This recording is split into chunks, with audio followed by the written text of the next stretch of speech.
Welcome to the Living Consciously TV show. We're coming to you live from Denver, Colorado. And I'm your host, the moderator, Coach Steve Toth. And our theme today is, when you look in the mirror, do you look older than you feel? Let me introduce you to our guest cast as well as our health cast.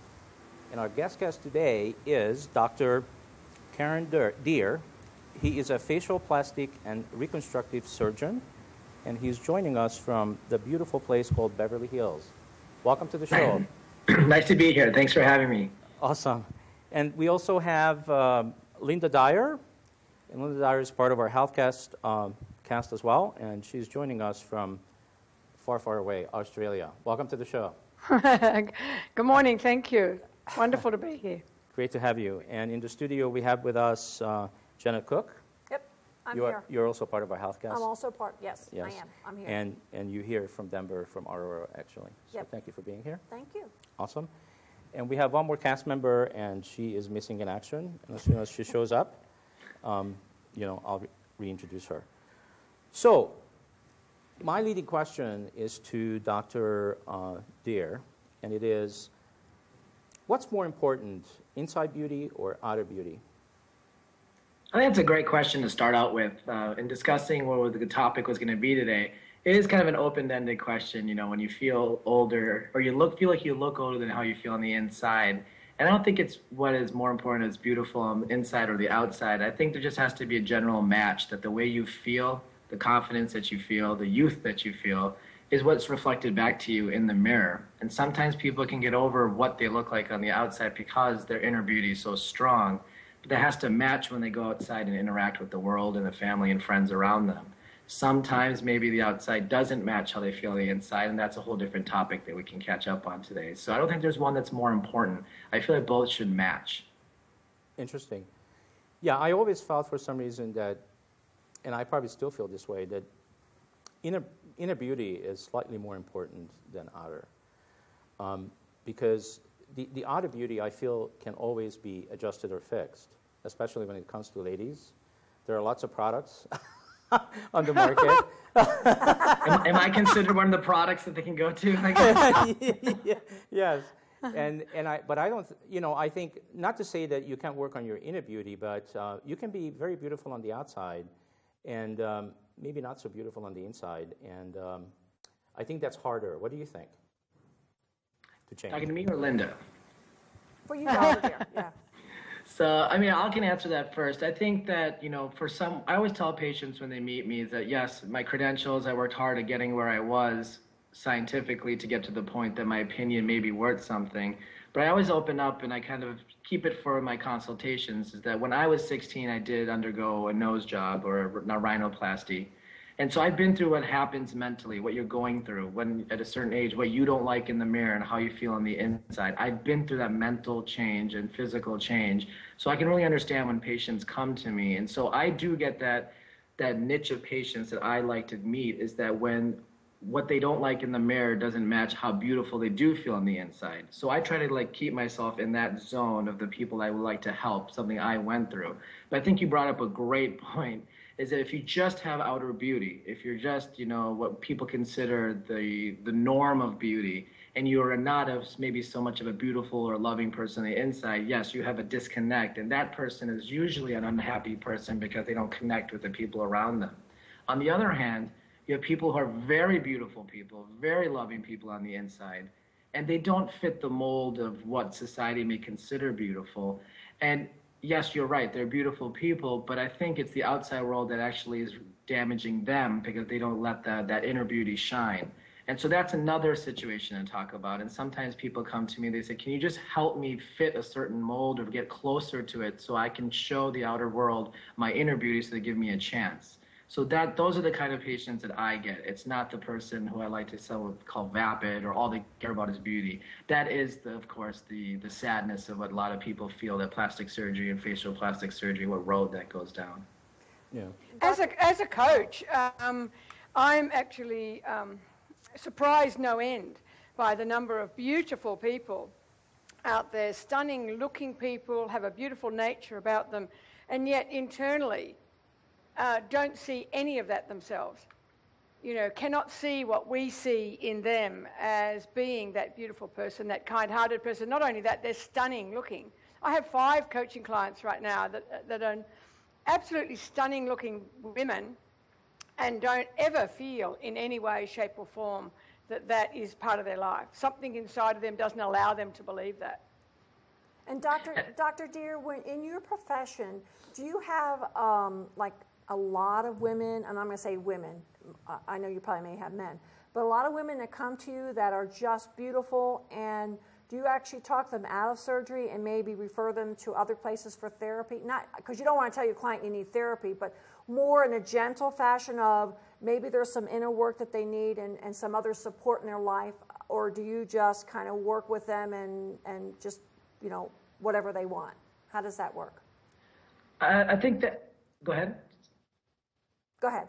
Okay, so that's a very great question, because there's a lot of ethics that comes into that, whether or not the type of person you are. Because yes, everyone has to run a business and everyone has to fight for the patient, especially with the marketing the way it is, especially in Beverly Hills or some of the bigger markets in the country. So ethics does play a role in that. Me personally, when people come to ask me what they want to tell me their story, I try to look at them and their facial structure and try to make everything harmonious. The nose should match the chin. The eyes should match a certain ideal.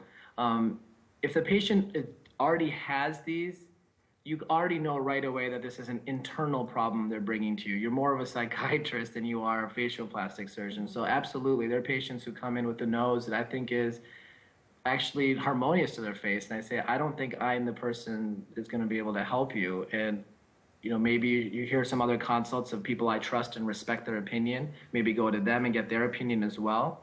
And then I always ask, what is going on in your life at the time that brought you in here? Is it a divorce? Is it someone that left you? Did you have a loss of someone? Then maybe you're trying to reinvent yourself. And that also takes another road of what we need to follow. The way to end that question is that, yes, I think you should be able to be comfortable to let people walk out. But then there's also that time when you feel that someone maybe needs something little. And if you can find a halfway point to do something minimal, just to give them something, a fresh outlook to try out, that's okay as well. Mm-hmm. So going back to our theme, which is when you look into the mirror, do you look older than you feel? So maybe we could go around the table here, and I'll start it. So when I look in the mirror, I actually feel like 20 years younger than I am. So it's kind of interesting, because I wouldn't even, the only thing that I would consider doing with my face is get rid of this. What is this I called? can't see what you're pointing at, but I'm guessing it's my what is it, the second chin or whatever it's called? I don't know what what do they call second chin, or just whatever. A whole lot of habit. Whatever. So that is the only thing I would change, but I'm even embracing that, and I don't, when I look in the mirror, it doesn't come up for me that, hey, that's something I must change about me. So I accept actually the way I look, and I feel much younger. And actually, I wanted to also say, when I first seen you, Dr. Deer, I was like shocked. I'm going like, he looks like he's like 21 or 22. How do you do that? Because with you, I don't even have to talk about you looking in the mirror. I'm looking at you and I'm going like, how do you look that young? What's the beauty secret, right? When I look in the mirror, I still think I'm 15, I guess. That's the thing. It's all relative. It's all relative to how you feel. Don't tell me it's a mixture of mayonnaise, honey, and egg, because that's not going to work. But I was telling Steve when we first met, you should see what happens to my face when all the Botox wears off. It just suddenly just all falls and stuff. No, I don't know. Again, I think that, it all comes down to each person is an individual. And without even seeing what you were pointing at, most men in general always point to this area. Yep. And without even seeing you, that's just interesting, because as we all age, there's a science to aging for men and for women. All of us age in certain patterns that we see over time.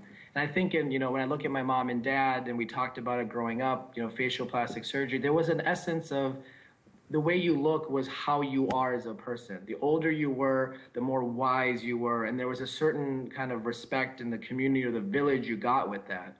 And I think in this kind of day and age and society that we're in now is that we have the internet. Everyone's connected. people are exercising more than I think that our last generation did. People are looking and feeling younger. People are living longer. And so I think what happens is the heart and what you think of yourself is being younger. And you look in the mirror, we're all aging at the same kind of patterns as, you know, our parents or our grandparents did. But we do feel a little bit younger, and we don't accept that looking older is how you should be treated in a society, because some people just want to look and feel and act younger past this certain time, this time frame of what you're supposed to be.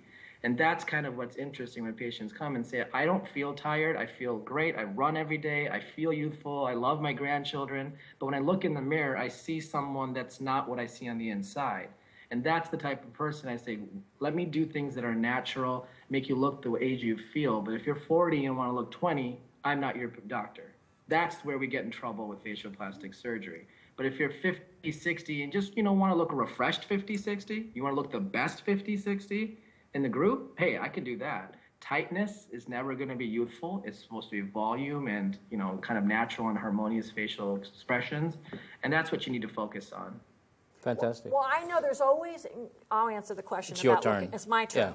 Yeah. Now, I know there's an advantage of looking older because you get senior discount at some of the restaurants on cruises, so, you know, you don't want to get too young looking. But there are times that I look at myself and I can see the gravitational pull, you know, in my face and what have you. And for me, at times I say, you know, what would it look like if I freshened up, like you said, Dr. Deer? But then there's another part of me, I said, you know, this is me. This is how I feel. This is my aging, you know, and I should, for me, I embrace it. You know, I let the hair go gray. I used to have it blonde and did all the makeup and the high heels in corporate. But you know, now I'm in a different phase. Not to say everybody would do that. Mm-hmm. I mean, because I'd like to see what I look like. I mean, maybe I have a computer. It's avant-garde. I actually like it. Do you really? Yeah. So okay. do you feel younger or older when you look in the mirror? I actually feel much younger, but I think that's with all of us. I mean, I very much involved with elderly and with my in-laws, and it's amazing. My father-in-law felt much younger, but his body was giving out. But yet there's always that spirit. I think that's a tradition with us. We do feel younger. Well, I'm sure that we're going to get a much different answer from Ninon. So let's check in with Ninon. Ninon just joined us from Las Vegas. Welcome to the show, Ninon. Thank you. I had a little catastrophe. I have no idea what happened, but it's okay. Anyway, it happened. I'm here. And I've just listened to the end of this, and actually, I think you look very good how you are. I definitely, and I have to be honest, please? I definitely disagree with women having grey hair. Only because I don't know why, but it definitely makes a woman look older. And with a man with a grey hair looks great. He looks amazing. But a woman, that's my own feeling. So therefore, I think the tucks and the whatever you can do to keep yourself as young and not necessarily young, but fresh, good looking. Yeah. You don't have to be a 60-year-old looking like a 25-year-old. Right. I think to kind of look your old but look good. What I was going to say, Ninon, with the gray hair, my first impression is that's stereotyping. That's when you're in the culture that we're in. You know, there's certain things that people look for, and we're kind of not discriminating against. But I think that until the culture and we as individuals become a little bit more conscious at different levels and be accepting of it is what it is, you know, and I understand your opinion and been there, done that, you know, and sometimes you have to go and kind of conform if you're in the corporate world to get where you're going, you know, especially when you're a woman. But now I'm not there, and I'm in a whole different lifestyle and a pattern and in a journey, and I just enjoy that. And I appreciate that. I think it looks great that you absolutely can be yourself when you're and you look great like that. I saw a woman the other day. She had this incredible long hair, a beautiful head of hair, but it was all grey. And I was visualizing her sort of being a little different color or blonde or anything, and how much greater she would look. But she was comfortable in her own skin, so I guess when she looks in the mirror, she's okay. Yes. I'm interested to hear what Linda has to say from Australia, the different society, different possibilities of what beauty is. But I'm interested to hear what you have to say on the topic, Linda. Well, I was just going to say the grey hair certainly gets you a cheaper bus fare. Oh, Linda! Great. That's great. Bus fare money. And And it's really interesting because I'm at that age where I could get a cheaper bus fare or not, and I choose not to. You can wear a wig. Sometimes I watched a lady in my fitness class the other day, and she had her hair coloured all the time. And just recently, she decided to let the colour go out and to go grey. I also watched her mentally, though.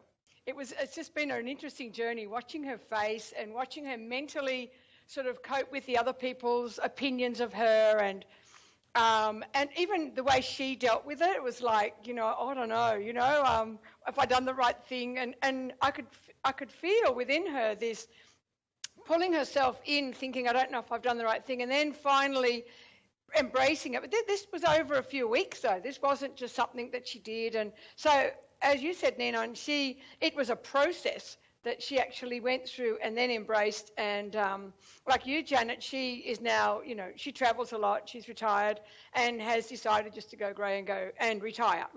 So, so it's interesting. Yeah, look, in Australia, there's a lot of plastic surgery. There's a lot of things done for people. And yes, you can go and have procedures. Most people in Australia, though, tend to go overseas. It's a lot cheaper. So Linda, when you look in the mirror, do you feel younger or older? I feel younger before I look in the mirror. Okay. So what we were talking about. So what we were talking about, Nina, when you tuned in, is we were going around the table, and everybody has done this already. So when you look in the mirror, Nina, do you feel younger or older? Oh, younger. Well, I could have bet $5 million on that. Me too. And guess I what? would have bet the bus You know, fare. but I have to say something. I come from very good genes. My grandmother at 65 looked amazing. She had this most incredible, beautiful skin, and she had very, very few lines. And I know she had to have worried sometime during her life because she had 7 children. So I do have good genes in me, but I like to look young. I like to look how I am, actually. I'm very vain. Right, Dr. Deer? That's beautiful. Darling. Is that a conscious thing or a non-conscious thing, Nina? I'm very conscious of what I look like and how I am and who I am, and I'm very conscious of my 24-hour day. Okay. So how about this statement? Beauty is in the eye of the beholder. Is that a universal truth? Yeah. I think that's an interesting question as well, because the eye of the beholder, I think, is once you sometimes are the beholder of your own beauty sometimes when we're talking about the mirror. And that's different from possibly what other people think of you. And I think after Linda said that she saw this woman kind of transform and become, pretty much was a butterfly transformation for herself that you witnessed. You watch someone unshed themselves. First of all, is to make the decision is number one. Number two is to try to take away the outside factor of what people were looking at her. And then finally, there's acceptance, just like everything else in life. And I think that every single person and like the eye of the beholder really comes down to you first, what you look at yourself, how you expect to be seen by others. I think everyone made great points that, some people feel like you should be who you are and just learn to live with it. And some people like Nina was kind of the opposite end of the spectrum, is trying to say that you should do everything you can to look the best you can. And I think both have a really beautiful thing that if you think about it, because it's really up to you personally of how you want to be that way. I think that everything in life can be abused, such as facial plastic surgery. We've seen all the scary things that we can see. However, for someone who wants to get their hair colored, there's a place to go respectfully and get it done safely. For someone who feels that their eyebrows are coming down because they were dealt a different genetic card than someone else and they feel more tired, they should have the option to go to someone who's respects their human body, does it safely, and doesn't make it look unhuman or something like that. People should have options to do that. People like to wear deodorant, and some people don't. And then there's a whole discussion about that we're human, let us smell the way we want to. Everyone has the right to do what they like to do and do it safely, but do it within a parameter that's not considered over the top. And that's one of the things that is beautiful about life, is people can live the way they want to. Okay, great. So I wanted to just go into a little bit. We have some younger people in the studio today, so the younger generation is being represented. And I wanted to talk a little bit about conditioning and society. So, and I'm sure that Dr. Deer, you can help us with this, but there's just so much going on in the media these days about what beauty is. How do you feel about that societal conditioning? I want to hear what Linda has to say. Well, you know, I'm about as natural as they get. So I'm allergic to makeup, and I've never been one for plowing a lot of stuff on my face to disregard who I am. I've always been in the fitness industry. So for me, I'm more of a natural person. I have a natural energy. People love my energy. I went to the hairdresser yesterday or the day before, whenever, and they just talking about me before I went and said, "Oh, great, we just need some Linda Dyer right now." And so I think that natural energy keeps you young. You know, it keeps you able to go and do whatever you want to do whenever you want to do it. And the other thing too is happiness. It's that smile. Mm-hmm. You know, even when I'm training and coaching people, I say to them, you can even lie behind a smile. Everything else is physiologically kept. So you can't hide much in our face at all. Once you really get to understand the body, physiologically, your body's talking. It's got, 75% of it's talking to everybody. So I'm not one for clogging it all up. I'd like to see what you have to say. So Dr. Deer, back to you. I know you were trying to pass the ball down, but it's back to you. You're next to Hollywood, and Hollywood has some specific big messages to society, especially to young people, what beauty should look like. Talk to us about that. That's a really deep thing because, as we see people who make it in the business of Hollywood or acting, modeling, I mean, they are beautiful people. I mean, I think that, I don't think Hollywood is dictating what is beautiful. I think they're just showing a lot Maybe influencing, Dr. Deer, yeah. Influencing by showing the same type of beauty. There's a lot of different variants of what beautiful is, but by showing the same type of beautiful thing over and over again, a lot of us start to judge ourselves based on that kind of that mold of beauty. And I think that a lot of the studies go into it is that I think most cultures do pick that type of beautiful person to put in art, such as the Greeks and sculpture that they do. It's always the same kind of angles and proportions of eyes and width of nostrils and jawline and chin line. Those are always represented in most cultures in art. And so that's what Hollywood is doing, is perpetuating that same thing. And so, people come and they always want to look beautiful. And I think the only thing I can really tell them is if I can try to make your face to to certain proportions to try to make it so you are like that. But also, I think that many years ago in Hollywood, it used to always be the glamour. It was always the glamour, glamour, glamour.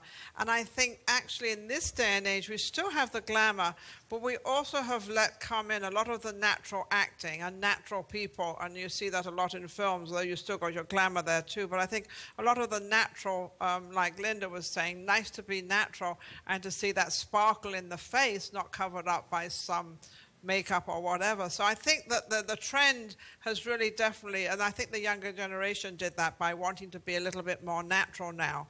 And then, of course, you've always got your ones. I'm in Vegas, so in Vegas, I mean, the skirts are up to hair and the makeup is plastered on. It's like, ooh. But then you have your natural ones that look beautiful. So I think it's definitely a trend in looking more natural now. And Dr. Deer, I'm curious, age, can you kind of share with us and with the audience, what is the age group that you get mostly come to you for, plastic surgery? I'm not talking about reconstructive. I'm just talking about being freshened up. Is there a certain age, like maybe 60 to 65 or like 25 to 30 that come to you to get freshened up? Right, so that's a good question because the reconstructive part is a big part of my practice. I do a lot of skin cancer reconstruction to try to hide scars to keep people looking at least more form, and that's a different discussion. Just cosmetic-wise, not just Hollywood being actors, but Hollywood in general, there's a lot of people in the acting business, meaning that what people help around what happens in Hollywood. So there's a lot of people there who need to look their best and are trying to compete or kind of be part of this Hollywood lifestyle. And there's a lot of people who just are exercising and want to look as young as they can. So age-wise, it really depends on what they come in for. If they get anywhere from 16 to 25 to 30, I can kind of tell right away they're either there for rhinoplasty, something for a nose, reshaping that they're not happy with the younger they are. It's usually a nose situation, or maybe Botox for like wrinkle prevention because they read Allure magazine. What about the lips? The lips are a big deal. The lips. Lips are becoming even more and more big time. like I was gonna say problem, a big time discussion every time. These women come in with beautifully shaped lips and they want to get this Angelina Jolie lip. And so I actually say I only do shaping. I never do augmentation. I don't like that big duck lip. I just like to make sure we have a certain part. But yes, lips are a very, very big thing for young females nowadays. 30s to 40s, you're getting a lot of Botox just for general prevention. Women are beginning to get back into exercising. They've had their first child. They're beginning to see some aging in their face. They want to do simple things such as Botox. It's quick, it's easy, it makes them look refreshed. And then 40s, 50s, and 60s when you start to see the surgical or even fillers, adding more volume to the face, brow lifts, blepharoplasty surgery of the eyes, cheeks, chin, and then of course the facelifts, which happen maybe 50s, 60s, 70s. Wow. So tell me, with the Botox, I'm concerned about what they look like 10 years later. Like, do they need Botox for 10 years, and then is there a side effect to that, or are you quite happy that people can have Botox for 10, 15, 20 years and it's okay? So, Botox is a very diluted form of botulinum toxin, and so it's very diluted. It drains out, it's gone in 3 to 4 months, and that's it. They've had long-term studies now of 10 to 15 years without any side effects long-term. And actually, they took 2 twins. One twin got Botox for 10 years routinely, and one did not. And then they waited a year without the twin who was getting the Botox, let it wear away. And the twin that got Botox actually had less wrinkles at rest because she didn't crease the skin over time. So that's a long-term effect. You look younger. But nothing medical that needs to be discussed, side effects for long-term. Interesting. So let's talk a little bit about the reconstructive part of your practice, because you also mentioned earlier that that's probably a bigger portion of your practice than the cosmetic. So in terms of, help our viewers also understand a little bit what are some of the things that people would be coming in for. For example, I mean, you mentioned one, cancer, but then what about people that maybe in an auto accident, and how quickly, I mean, I know that you probably work with hospitals, how quickly do you have to operate on them? Just help us understand that process a little bit. So it depended on the type. So I guess aesthetics-wise, in my practice, most practices are 70%, 80%, and then the 20% is reconstructive. Reconstructive includes what you were talking about, trauma. So trauma, anything in the face trauma, it could be like a laceration, which needs to be closed right away to get the best result, and then have scar management for the year. And then you have the bony trauma, when you have broken cheekbones, broken jaws. And, that's usually done where I teach at UCLA at the community hospital. That's where you get a lot of the blunt force trauma. That really doesn't happen up in Beverly Hills as much. But when you do a facial, people come in with their faces shattered from a car accident or blunt force trauma, you want to get that done within 7 days. Interesting. Also, what about, let's just bring this back to men and women again. Because we are so different. So what percentage of your practice are actually women and men? It depends on the week, but I would say about 70 to 80% women, and then the rest men. There's a lot more men nowadays getting Botox. And when you get a man started on some kind of beautification, whether it be getting them coloring their hair or getting them to start doing their first eyebrow tweezing, men are actually more vain than women. Wow. And the biggest babies. You can take a woman through a facelift and she looks like nothing ever happened to her. And you take a man through a facelift and it's like he's having a baby or something. So. What is the most common thing that a man has done? Botox always start, and then noses, and then nowadays. Where does he do the Botox, though? It's usually the crow's feet, the glabella, these 11 lines, and then of course the forehead. That starts it out, and then after that, same thing as a woman, eyes. They do a lot more maybe cheeks and jawline. Men like to have a square jaw, a strong protruding chin. So a lot of implants for the jaw area, and then of course facelifts. And as time goes on, and when divorce is becoming maybe not more acceptable, I don't mean it by that, but it's becoming more part of society where people are talking about it and being okay with it. You seem to have people come in when they have certain life changes. I think that Linda was bringing up that she goes and coaches at the training, and people are feeling fit and happy and doing good, and that means that the energy is high. People make a decision because they want to work out for themselves or for others.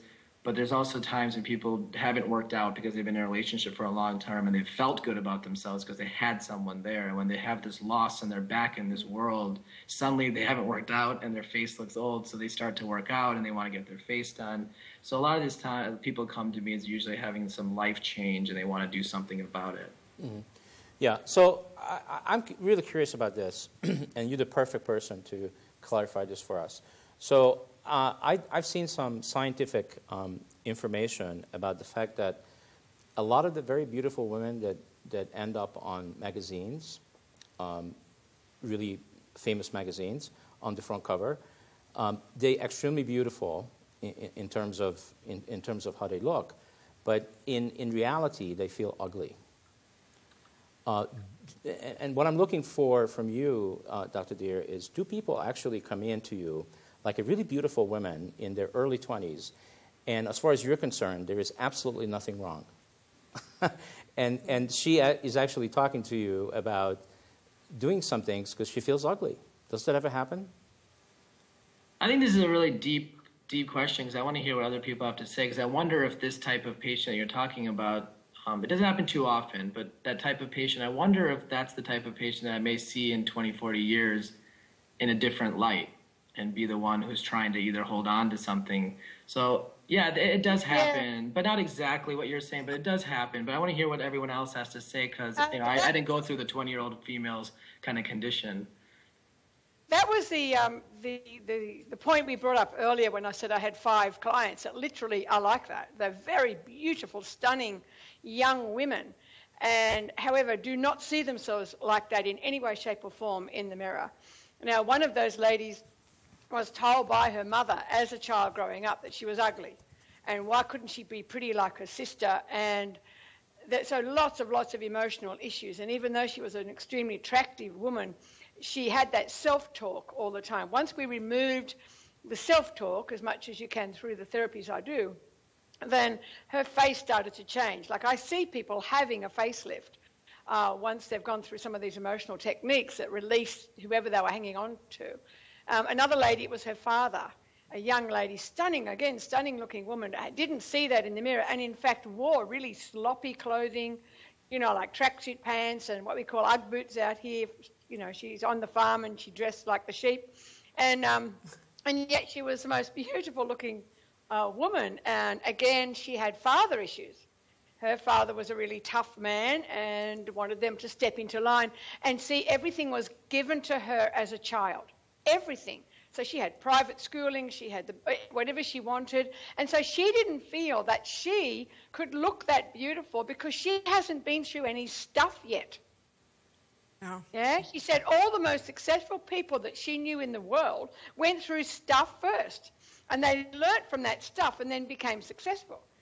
So yeah, it's funny you should say. Yeah, it's funny you should say that, Linda. But I actually went through that as a young child. I had a sister that was 20 months older than me, and she had these beautiful dark eyes and this lovely dark hair, thick dark hair, and she looked, you know, very womanly. And then there was little skinny old me, and I was she was always prettier than I was and always better than I was and always everything. So when I actually went out into the world, I went out as an ugly duckling, and it took me many, many years. And even though I went into modeling, I was very shocked when people would choose me to actually go on the runway and to be the bride and to be this and to choose me for commercials. I was shocked because I never ever had that in me, that I was looking pretty or that I was capable of doing what I was doing. I was always stupid, I was an idiot, and I was too skinny, and then I had this blonde hair that I thought was absolutely awful. So I know exactly what it is to go through that, and it's very, very hard. And it's funny because you do become stronger as you go through life, because you suddenly realize, wait a second, that was giving me a compliment, and that was, obviously I don't look as bad in the mirror as I think I look. And I've never thought of myself looking as a very pretty, beautiful woman. Never thought that, ever, ever, ever. And so when people say that to me, I sort of look at them like, oh, okay. And it's, but it does definitely build you up. But it is definitely a tragedy when you're a kid and you are told those things. It's very, very hard. Yeah. So, Dr. Deer, we have a few young people here in the studio. So I'm just wondering, you know, they are 13, 14, that kind of an age group. What An age where they're influenced.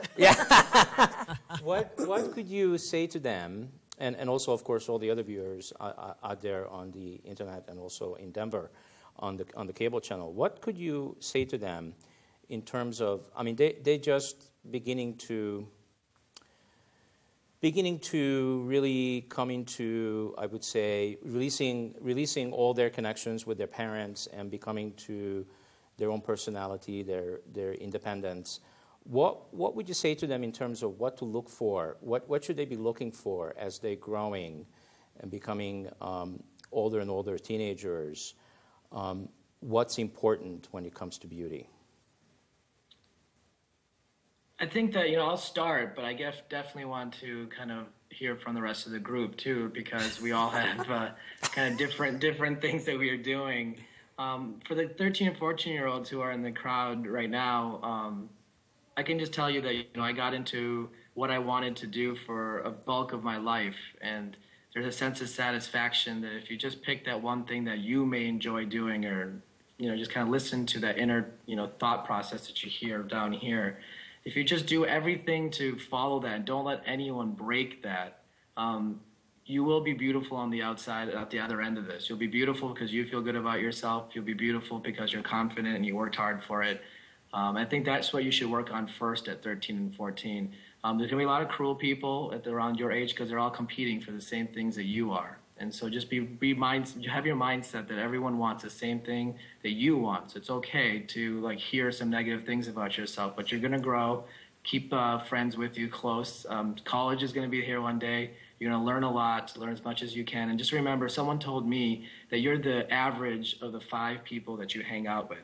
So make sure you find 4 other people or 5 other people that are great, that you look up to, because you eventually will be the average of those 5 people. So always do that to keep yourself with good people. And you'll always end up beautiful at the end. It's very well said. Steve, you bring this up, and I still have a TV show for the younger generation. I did it for 16 years. And I actually interviewed children from, it was on an everyday show. I interviewed children from 11 years old to 18. And the reason I did that was because of my background was so scattered and so crazy, and I had become very successful, that I wanted to let these young people out there know that whoever they are and whatever they are an individual. They can become successful, and every one of them has something within them, and they have to find what that is.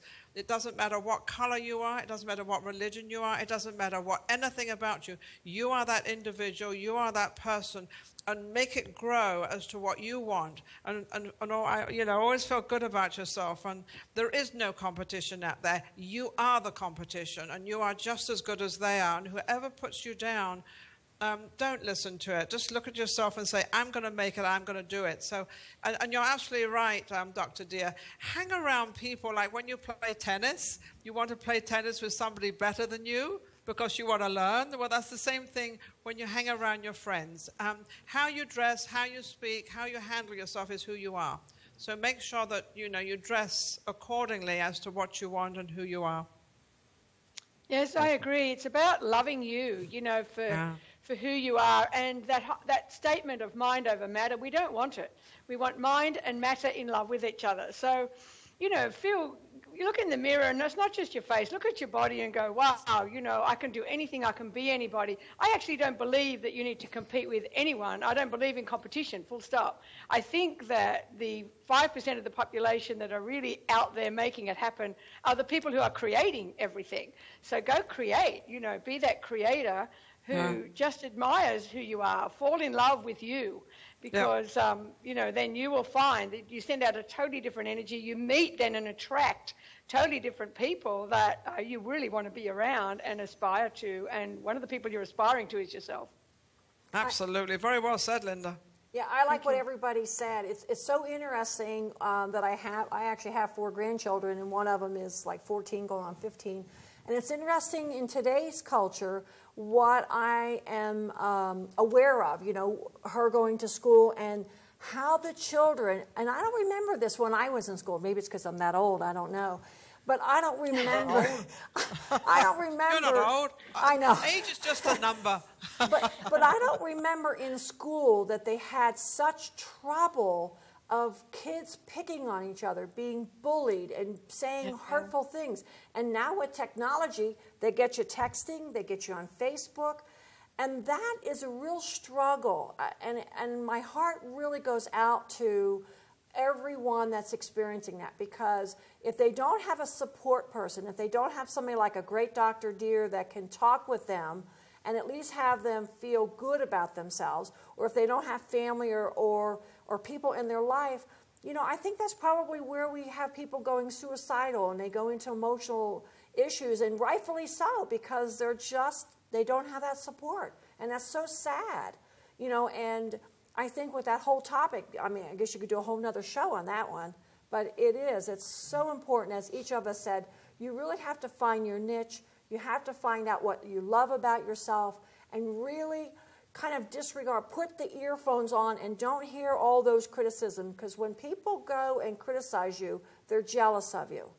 And you just have to get into a place where you feel comfortable, however that works for you. And hopefully there are people in your life that will support you. So I guess to add some color to what you just said, I think that was great. And I think that that's something that we can kind of tie into the thread of what we want to talk about today. Yeah, there's going to be other people there who try to cut you down or put you down because they have something in their mind that they want out of life. If putting you down, they feel better.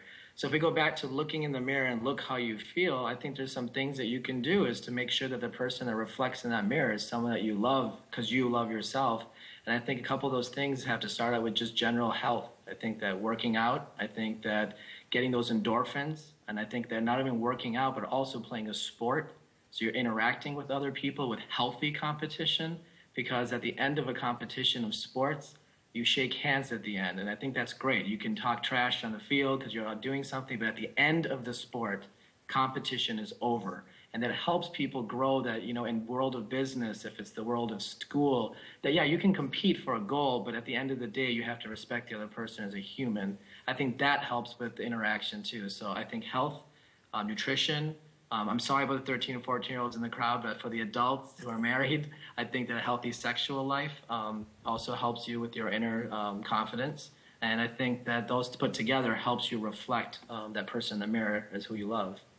You know, that's funny you should be talking about the younger generation, but if we really go switch and go into the older generation, it's exactly the same thing. There's a lot of older people out there that are so lonely and feel so bad about themselves. So you see them go through this as a teenager, and then they're going right back into it. I see a lot of the older people from, 50, they're starting, I'm getting old, and they've got this thing developing, and then a lot of them become very lonely, feeling they're not accepted.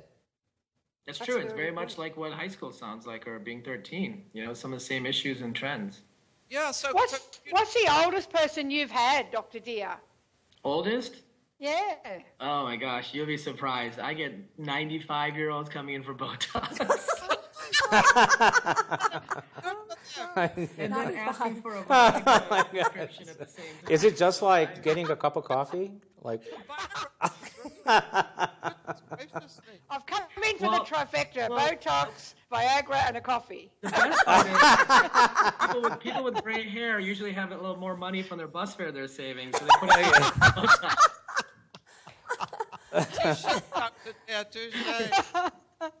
Yeah. Beautiful, smooth skin with gray hair. It's the new look.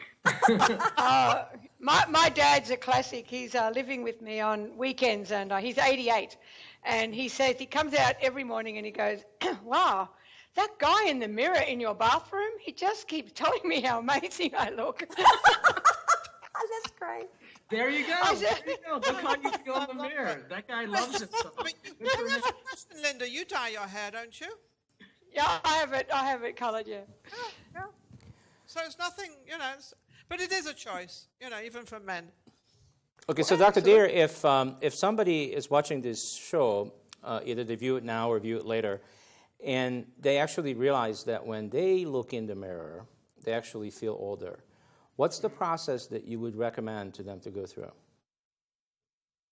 to do First something off, about if it? you look in the mirror and you feel like you're looking older, I hope it's coming from the fact is that you felt so good during the day and you felt like you were young and you looked in the mirror and saw that you looked older. And that's where the question came from. I hope it's not because of just an internal like thing Ninan was bringing up, that you're just feeling old and sitting at home and don't feel accepted. And you're coming to me to fix your face so you feel accepted again. I think that's very, very sad. And I hope to try to keep my antenna up when I see patients. But for a patient who is loving life, like Ninan said, or even your father, Linda, that attitude, that guy that you just described, are my favorite patients because I can get them very happy with minimal amount of Botox, maybe a little filler, and I don't have to do anything magic tricks, and they're just happy. They're just happy people. I don't have to make them look different. I just have to make them look refreshed, and they high-five me or give me a hug, and they say, thanks a lot, Dr. Deer. You're part of my beautification team. I buy fragrant soaps, I get my hair colored, and I come see Dr. Deer for some Botox and maybe a little filler. And when I cut my face, I come to you so I have a less of a scar. That's the type of patient. So when the patients come to me and say I look older, I always say, let's look in the mirror and let me tell you what's happening in the face. I go through the aging process scientifically, top to bottom. I do thirds, a third, a third. And then we talk about what's changing. Based on that, I say, respectfully, this is what we could do for everything to kind of put back the years a little bit. Now I say, what is it that when you look in the mirror is that you notice? And then we go from there. I also think that a lot of them are very afraid out there. They're very afraid what's going to happen and what's going to happen to their face and the needles and this and that. And it's really very, very simple and very, very easy. And also, it's not as expensive as I think a lot of people think, because they think of a facelift or something of, 30, 40,000. And it's not that with the Botox and everything else. So, as you said, they can get these little things done and not be afraid. But I also do agree with, go in with a happy attitude. Don't go in with a depressed attitude. Go in and feel good. As you said, during the day, I hope you feel good. So when you come to see me, we can really work and help you. But I think definitely they need to realize that it's not that bad of a procedure as they think it may be. Yeah. In Australia, is this facial plastics kind of trend or this kind of rejuvenation, is this becoming like that big of a thing over there? Because I always have this image of Australia. I've unfortunately not been there, and I want to so badly because I meet people and they're just, all of you guys have a smile and a certain sense of humor that's just infectious. But down there, I always get this idea of the rugged man, and he's not going to be interested in anything foo-foo, and I feel like the women can even be beat these men down and keep them into shape. So I don't really know what to expect. Is this facial rejuvenation boom? Is it happening there? It definitely is. There's no two ways about it. It's because we follow the American TV system as well as our own, and etc. However, there's a lot more. I see a lot of changes happening where the relationships today, the man is a lot more involved in the family. If you go to Manly Beach on a weekend, I walk every day to the beach, you'll see a lot more men pushing the strollers and with the babies in the prams than you do the women. So there's a lot more sharing of the work role, and a lot more of the women saying, no, I'm running a business too, so we're going to share this. And however, there's certainly, as I said, the industry for touching up the face, etc., is massive. It's everywhere. There's clinics. And as I said, a lot of people from here, though, go overseas because it's actually cheaper. Our dollar's quite good, and so it's quite costly here right now. So people go to Asia and stay in 5-star hotels and get it done for a third of the price. All right, Amazing. so we're coming probably pretty close to the end of the show. So let's just do this one thing in terms of just going around the table one more time and assisting our viewers by answering this question. So what is the real difference between looking beautiful and feeling beautiful? Who wants to go first? Oh, on, Steve, Ninan. I always butt in there, don't you?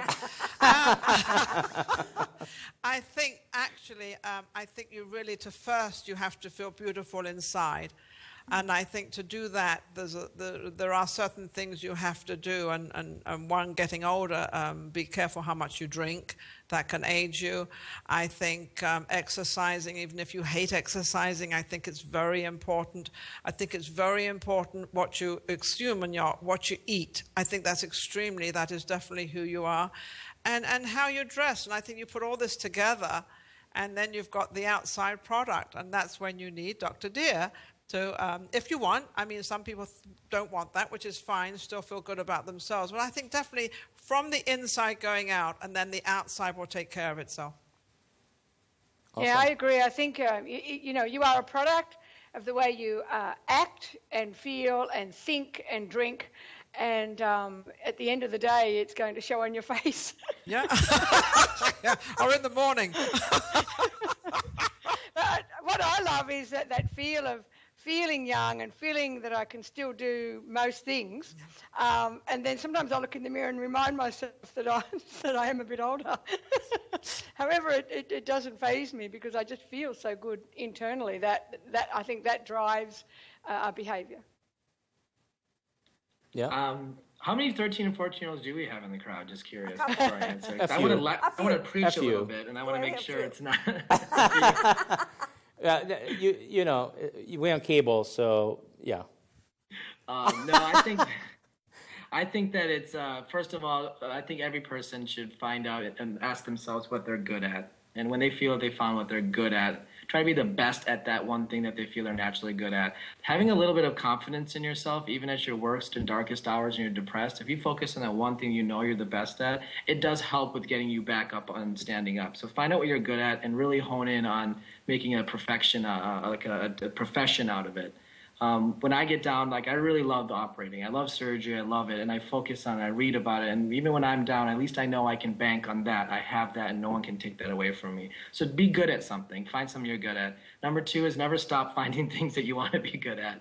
I didn't pick up the guitar until I was 18 in college. And I tell you, every night for 5 minutes, I pick up the guitar. And it sounds terrible. I know it's bad to my wife, but it does make me happy. So find hobbies. I think you should always continue to learn and try something new that you never thought that you would enjoy, even if it's 5 or 10 minutes a day.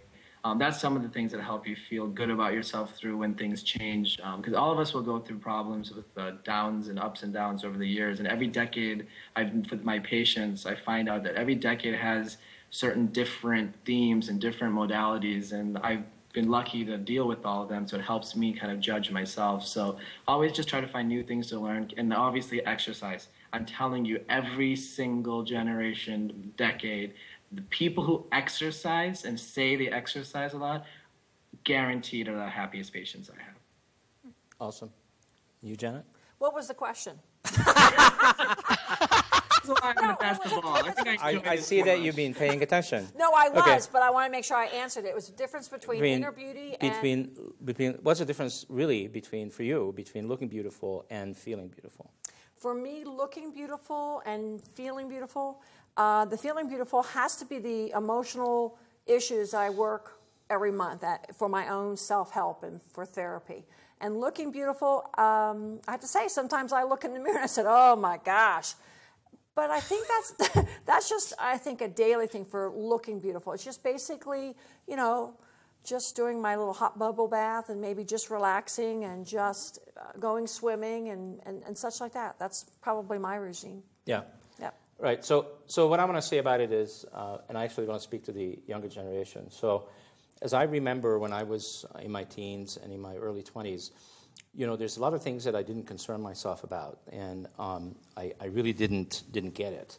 So I didn't concern myself about money. Like I didn't learn early on how to save money, and I wish I would have. And I didn't learn, and nor was I concerned. Matter of fact, I was bored when somebody was talking to me about these things. Exercise, I didn't need to exercise because I had a 28 waist. I looked awesome. What is there to be concerned about? And I didn't care about what I put in my mouth. But guess what? What I've learned, if I look back, is we're habitual human beings. And what we learn from very early age on is what's going to happen when we get 30, 40, and 50. And it's much harder to do something about it when we get older. That's what I have to say. Just takes longer. And That's that a comes, process. yeah, and that comes from my heart. And what you're saying, Steve, is take care of yourself Yeah. from whatever age you can, actually. Don't As don't young take as possible, don't start take taking this care of- as for granted that just because you're young and beautiful and feel good that A 28-inch waist. that you don't have to do anything about this. It will just take care of itself. It really won't. Well said, Coach Steve. I think that's beautiful because you're right. Because the mirror is only reflecting what you really are. So if you do things well for yourself, respect yourself, that mirror is going to look back and show you something good.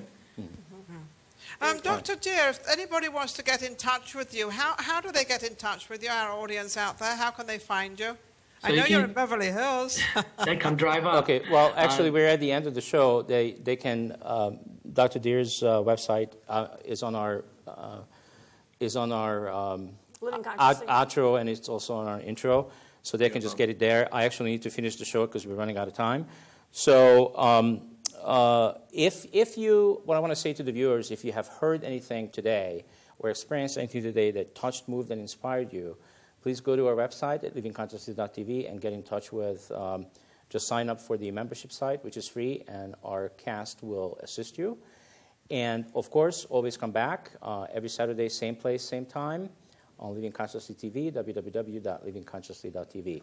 I love you all. Thank you very much for our guest, also to be here, and also for all of our cast members, people in the studio, as well as all the technical people behind the window.